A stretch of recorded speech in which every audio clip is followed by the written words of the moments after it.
مخصوص اوقات نہیں دعا کے، فرمایا اذا دعان، جب بھی دعا مانگو گے تمہارا رب تمہاری دعا کو، جب بھی دعا، تو دعا کرتے رہنا چاہیے، ہر وقت دعا میں بندہ شامل رہے، اللہ کے ذکر میں شامل۔ یہ جو قرآن مجید نے کہا نا یا ایھا الذین آمنوا اذکروا اللہ ذکرا کثیرا، اے ایمان والو اپنے رب کا ذکر کثرت سے کرو، وسبحوہ بکرۃ واصیلا، اور صبح و شام اسی کی پاکی بیان کرو۔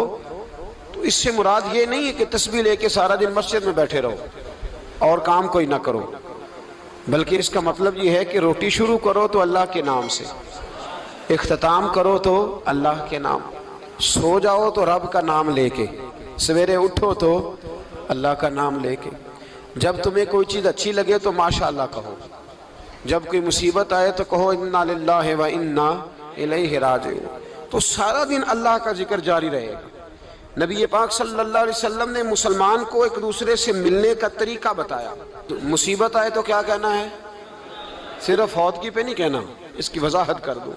کوئی بھی الذین اذا اصابتہم مصیبہ، جب بھی کوئی مصیبت آئے، اللہ کے بندے کہتے ہیں ہم اللہ کی طرف سے آئے ہیں اور اللہ کی طرف ہی ہم نے لوٹ جانا۔ تو میرے عزیز ہر وقت اللہ کا ذکر جاری رہے گا، ہر وقت زبان پہ رب کریم کا۔ دیکھیں نا نبی پاک علیہ السلام نے ہمیں ملاقات کا طریقہ بتایا۔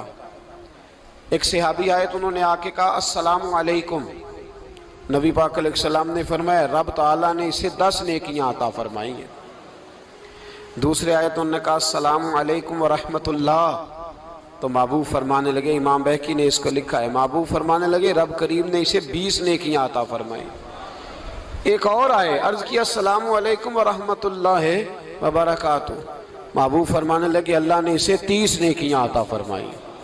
اچھا اس کا مطلب کیا ہے؟ السلام علیکم، تم پر سلامتی ہو، سادہ ترجمہ یہ ہے کہ تم سلامت رہو، تم سلامت رہو، ورحمۃ اللہ وبرکاتہ، تم پر اللہ کی رحمت بھی ہو اور اس کی برکتیں بھی ہو۔ وہ کیا کہتا ہے؟ وہ کہتا ہے وعلیکم السلام، تم پر بھی سلامتی ہو، ورحمۃ اللہ وبرکاتہ، اللہ کی رحمت ہو اور اس کی۔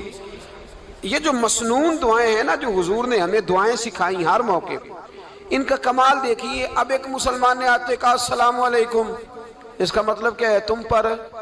اب وہ جھگڑا کرے گا اسے مارے گا، اس کا مال چھینے گا؟ اس نے تو آتے ہی کہا ہے تم پر سلامتی ہو۔ تو جو سلامتی کی دعا دینے والے ہیں وہ جیب تھوڑی کاٹیں گے، وہ غبن تھوڑی کریں گے، ڈاکہ تھوڑا ڈالیں گے۔ اسلام نے لفظ ہی وہ سکھایا ہے کہ فرمایا جب تم نے ملنا ہے تو تم نے دعائیں کرنی ہے ایک دوسرے کے لیے۔ اب ہمارے ہاں نئے نئے لفظ آ گئے، ٹیلی فون اٹھایا تو کہا ہیلو، اس کا کیا ترجمہ ہے؟ کون ہے، اس کا کیا ترجمہ ہے؟ جی جناب، اس کا کیا مطلب؟ ہم نے دیکھا بڑے بڑے سمجھدار لوگ السلام علیکم کی بجائے کہتے ہیں کیا حال ہے۔ بھئی کیا عجیب بات ہے، بھئی کیا حال ہے کا کیا مطلب ہوا؟ وہ بعد میں کرنے کی بات ہے۔ اور کچھ تھوڑا سا جو ادیب ہیں، جو بیچارے حروف کے پیچ و تاب میں رہتے ہیں، وہ کہتے ہیں آداب عرض ہے۔ وہ کیا ہوتا ہے جی؟ اسلام نے دعا سکھائی ہے السلام علیکم، یہ کتنی خوبصورت دعا ہے۔ جب آپ گھر کے اندر داخل ہوئے تو آپ نے دعا دی السلام علیکم، یہ دعا دی آپ۔ ایک صحابی حاضر خدمت ہوئے، عرض کی یا رسول اللہ صلی اللہ علیہ وسلم میرے گھر میں غربت رہتی ہے، کیا کروں؟ نبی پاک علیہ السلام نے فرمایا جب بھی گھر جایا کرنا گھر والوں سے سلام لیا کر، گھر والوں سے کیا کہا کر؟ السلام علیکم، جب بھی گھر جائے۔ یعنی گھر آیا، اب گھر والوں نے بتایا کہ ماچس کی ڈبیا تو لے آؤ۔ اب یہ دکان کونے پہ تھی گھر والے پہ، وہاں سے ماچس کی ڈبیا لے کے واپس گیا تو کہنے لگا السلام علیکم۔ پھر گھر والوں نے کہا ہو بتانا یاد ہی نہیں رہا، چینی بھی ختم ہو گئی ہے۔ تو یہ پھر گیا چینی لینے، لوٹ کے آیا تو کیا کہا؟ جب اللہ چاہتا ہے تو کہے، جب اللہ کے رسول چاہتے ہیں تو کہے۔ اس کا ترجمہ یہ ہے کہ تو کہہ، تو سلام لے۔ اللہ رسول چاہ رہے ہیں کہ تو سلام لے تاکہ تیرے گھر میں سلامتیاں ڈال دی جائیں۔ تو فرمایا سلام لینی ہے تو نے، اور ساتھ تو نے اس طرح کرنا ہے کہ 3 دفعہ سورۃ اخلاص کو پڑھنا ہے۔ امام قرطبی نے اس کو لکھا ہے۔ اس نے کہا حضور غربت بڑی ہے، غربت بڑی ہے تو کہ وظیفہ بتائیں۔ فرمایا جب بھی گھر جاؤ سلام لو اور 3 دفعہ سورۃ اخلاص پڑھو۔ وہ صحابی کہتے ہیں میں پکا ہو گیا۔ اب وہ کچھ دنوں کے بعد، کچھ عرصے کے بعد، کچھ مہینوں کے بعد واپس آئے تو صحابہ کرام علیہم رضوان فرماتے ہیں ہماری خواہش تھی کہ یہ کچھ بیان کرے، اب بتائے جو وظیفہ لے کے گیا تھا اس کا رزلٹ کیا نکلا؟ کہتے اس نے بڑی حیرت انگیز بات کی، حیرت انگیز عجیب انداز میں۔ کچھ لوگوں کا دل ہوتا ہے نا کہ مجھے ملے میرے پڑوسی کو نہ ملے، اور کچھ کا دل ہوتا ہے یار مجھے بھی ملا ہے اور الحمدللہ میرے پڑوسی کو ملا ہے۔ تو صحابی جب حاضر ہوئے تو صحابہ کہتے ہیں ہمیں تجسس تھا کہ یہ کچھ بتائیں، تو حضور نے فرمایا کیا حال ہے تیرا؟ کہا یا رسول اللہ کمال ہی ہو گئی ہے حضور، میں جب بھی گھر جاتا ہوں سلام لیتا ہوں اور 3 دفعہ سورۃ اخلاص پڑھتا ہوں، میں تو امیر ہو ہی گیا ہوں، میرے تو ہمسائے بھی امیر ہو گئے۔ کتنا پیارا ہے یہ جملہ، کتنا حسن ہے، اتنا اچھا لفظ کسی اور کے پاس ہے ہی نہیں جو الفاظ ہمیں ہمارے رسول نے عطا فرمایا۔ اس کو اپنائیے، اس کو اپنائیے۔ یہ الگ بات ہے کہ لوگ مطلب کے لیے سلوٹ کر لیتے ہیں بڑا سارا، لیکن مطلب کے لیے نہیں۔ جس کو جانے اس سے بھی سلام لیں، جس مسلمان کو نہیں جانتے اس سے بھی۔ تو نبی پاک نے ہمیں مسنون دعائیں سکھائیں۔ رات کو جب سونے لگیں اللہ کے رسول صلی اللہ علیہ وسلم نے ہمیں دعا سکھائی۔ حضور نے فرمایا جب سونے لگو تو مسلم شریف میں فرمایا تم نے یہ دعا پڑھنی، اللہم باسمک اموت و احیا، تم نے کہنا اے اللہ میں تیرے نام پر مرتا ہوں اور تیرے نام پر جیتا ہوں۔ نبی پاک صلی اللہ علیہ وسلم نے ایک حدیث میں فرمایا کہ یہ جو نیند ہے نا یہ موت کی چھوٹی بہن ہے، یہ موت کا ایک حصہ ہے۔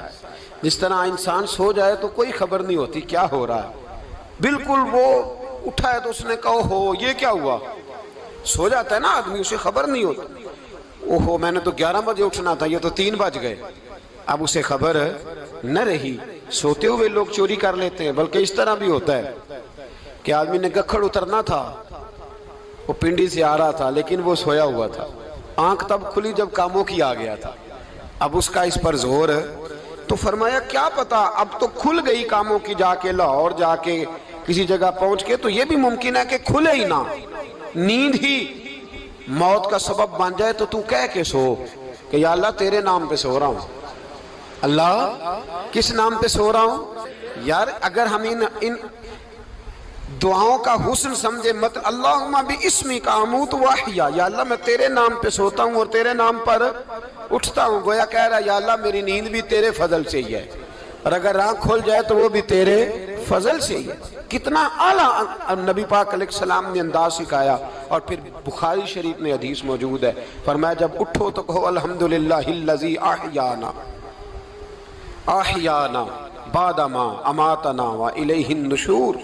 فرمایا جب تم سو کے اٹھو تو پھر کہو اے اللہ ساری تعریفیں تیرے لیے، تمام تعریفیں جس نے ہمیں موت کے بعد حیات دی، موت کے بعد فرمایا احیانا بعد ما اماتنا، ہمیں مرنے کے بعد گویا اللہ کا شکر ادا کر کے آنکھ کھل گئی۔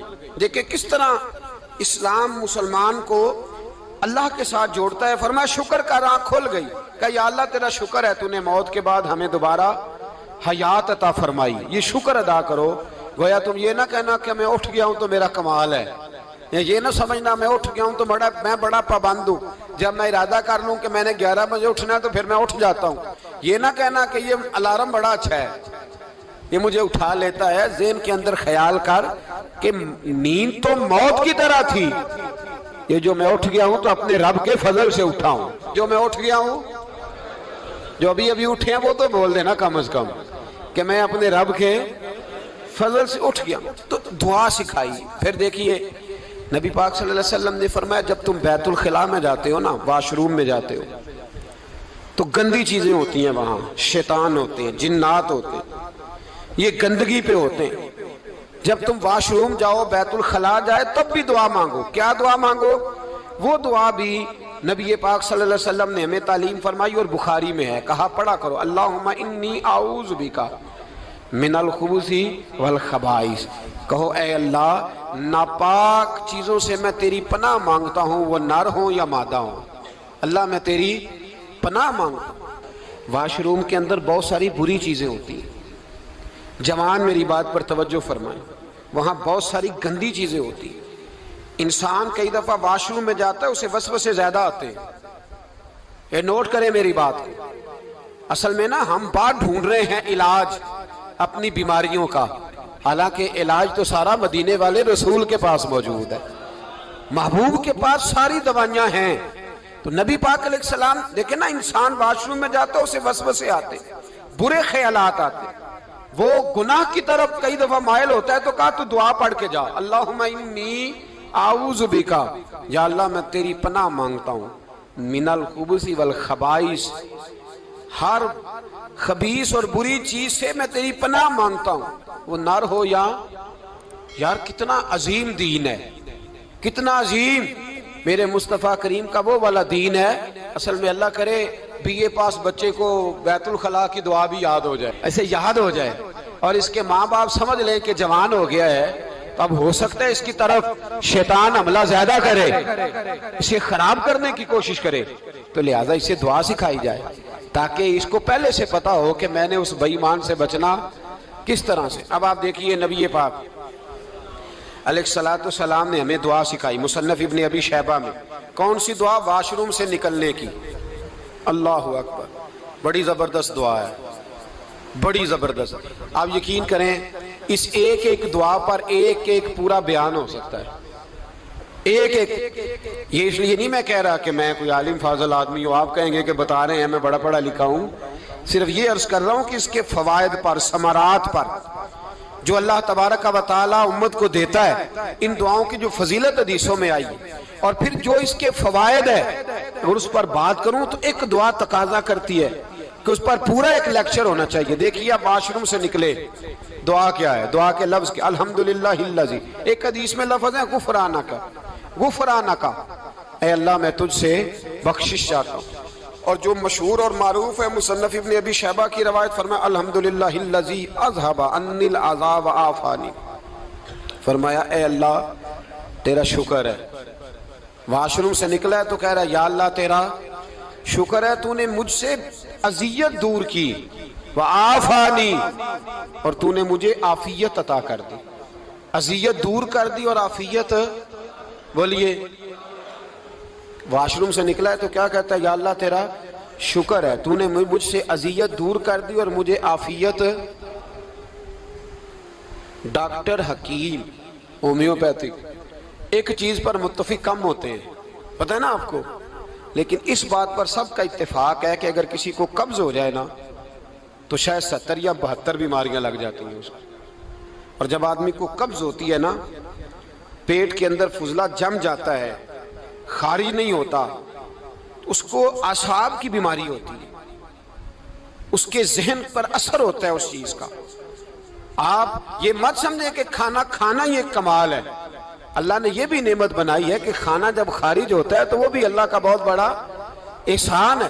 تو فرمایا تو سمجھا ہی نہیں، اگر تجھے قبض ہو جاتی، تیرے پیٹ کے اندر وہ چیز جم جاتی، تیرے لیے کتنی تکلیف کا باعث تھی۔ ان لوگوں سے پوچھئے جو اس کے بیمار ہیں، اس کے مریض ہیں، وہ کتنی تکلیف میں رہتے ہیں، سر میں درد ہوتا ہے، سر چکراتے ہیں۔